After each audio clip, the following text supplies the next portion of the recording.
20 अप्रैल 2010 Mexico की खाड़ी में एक ड्रिलिंग प्लांट फट गया और इतिहास का सबसे बड़ा तेल रिसाव हुआ। रिपोर्टें बताती हैं कि तेल कंपनी बीपी कम लागत में ज्यादा मुनाफा कमाना चाहती थी और यही इस संकट का बुनियादी कारण था।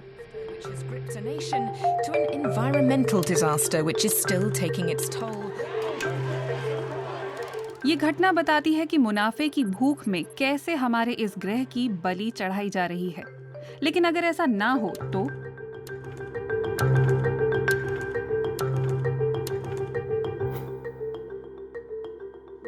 समुद्री ऑयल प्लेटफॉर्मों की मरम्मत दूसरों को सौंपने पर हम बहुत चिंतित हैं। इस कांड से पहले कुछ निवेशकों ने बीपी के शेयर बेच दिए।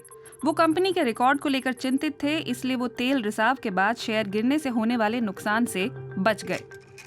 इस रणनीति को अब ESG कहते हैं और इसके जरिए निवेश के नए तरीके तैयार हो रहे हैं जो मुनाफे के साथ पृथ्वी को बचाने के वादे भी करते हैं। लेकिन क्या ये वादे पूरे किए जा सकते हैं? नैतिकता से जुड़े सवालों ने निवेश से जुड़े फैसलों में हमेशा से बड़ी भूमिका अदा की है। जिम्मेदारीपूर्ण निवेश 1758 में शुरू हुआ। उस वक्त कुछ धार्मिक समूहों ने अपने सदस्यों को गुलामों के कारोबार से मुनाफा कमाने से रोक दिया था। लेकिन जिम्मेदारीपूर्ण निवेश का आधुनिक दौर 1960 के दशक में शुरू हुआ। इसकी शुरुआत उन कंपनियों के साथ हुई जो रंगभेदी दक्षिण अफ्रीका के साथ कारोबार करती थी और फिर 1970 के दशक में ग्रीन आंदोलन के साथ ये आगे बढ़ा। इसके बाद इसमें तंबाकू के स्टॉक हटाना, हथियारों का उत्पादन हटाना और परमाणु हथियारों का उत्पादन हटाना शामिल हो गया। इसका मतलब था कि कंपनियों का बहिष्कार करो। निवेश करते वक्त कुछ कंपनियों का बहिष्कार करना डाइवेस्टिंग या विनिवेश कहलाता है। शुरुआती उत्साह के बाद इसके नतीजे मिले जुले रहे। आधुनिक पोर्टफोलियो थ्योरी के मुताबिक कहीं न कहीं ये आपको नुकसान पहुंचाती है। कुछ वित्तीय मुनाफा तो आपको गंवाना पड़ता है। डाइवेस्टमेंट ने ऊर्जा और तंबाकू जैसे क्षेत्रों को निवेशकों के पोर्टफोलियो से निकाल ही दिया। जब पोर्टफोलियो विविध न हो तो जोखिम बढ़ जाता है। मिसाल के तौर पर पहले ऐसे फंड की वजह से बाजार का प्रदर्शन उम्मीदों से कम रहा, लेकिन अपार पैसे के जरिए इसे बदलने की कोशिश हो रही है। दुनिया की सबसे बड़ी fund manager company black rock के चेयरमैन ने CEOs को लिखे पत्र में साफ कहा कि जलवायु जोखिम निवेश जोखिम है।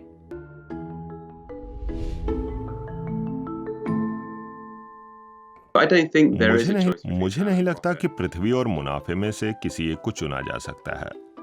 अगर आप ESG समीकरणों को देखें तो पूछ सकते हैं कि ये क्या है, क्या फिर अच्छा कारोबार क्या है? आप प्रदूषण कर रहे हैं, संसाधन बर्बाद कर रहे हैं, ये फिर कारोबारी मुद्दा बन रहा है।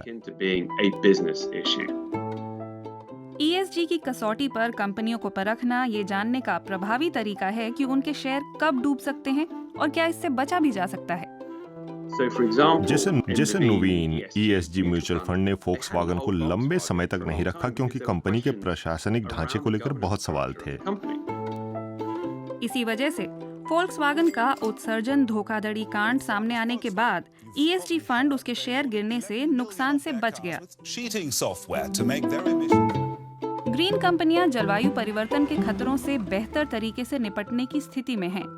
इसी वजह से ग्रीन निवेश की तरफ रुझान बढ़ रहा है। सस्टेनेबल फंड्स में रिकॉर्ड पूंजी आ रही है। फिर असल सवाल ये है कि क्या ग्रीन निवेश से मुनाफा कमाया जा सकता है?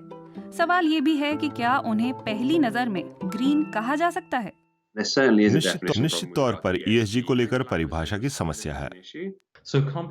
मतलब कोई कंपनी सैद्धांतिक रूप से ESG रैंकिंग पर बहुत अच्छा प्रदर्शन कर सकती है, लेकिन दूसरी तरफ पर्यावरण पर उसकी वजह से नकारात्मक प्रभाव पड़ रहे होंगे।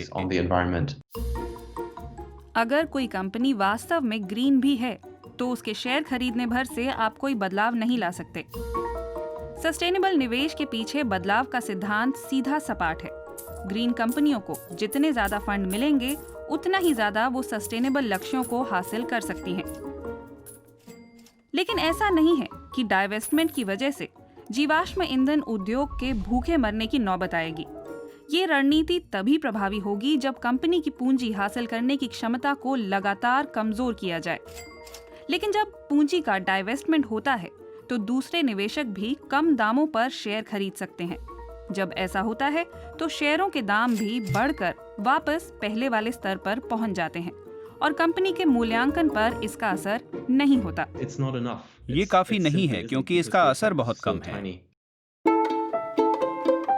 ESG निवेश कोई जादुई फॉर्मूला नहीं है। अक्सर जिसे सस्टेनेबल कहकर प्रचारित किया जाता है वो असल में ग्रीन लीपापोती है। अन्य मामलों में कुछ मुनाफा कुर्बान कर आप कुछ असर हासिल कर सकते हैं। अक्सर नॉन ग्रीन कंपनियों में निवेश करके वहां होने वाले मुनाफे को पर्यावरण संरक्षण पर लगाना कहीं ज्यादा प्रभावी होगा। लेकिन इस जोड़ घटाव में एक अहम बिंदु छूट जाता है। इसके प्रभाव को मापना मुश्किल है। आपका ज़मीर साफ है, आप इससे कोई मुनाफा नहीं कमाते हैं। बहुत से लोग अब पर्यावरण की कीमत पर पैसा निवेश नहीं करना चाहते और ये आगे बढ़ने की दिशा में एक अहम कदम है।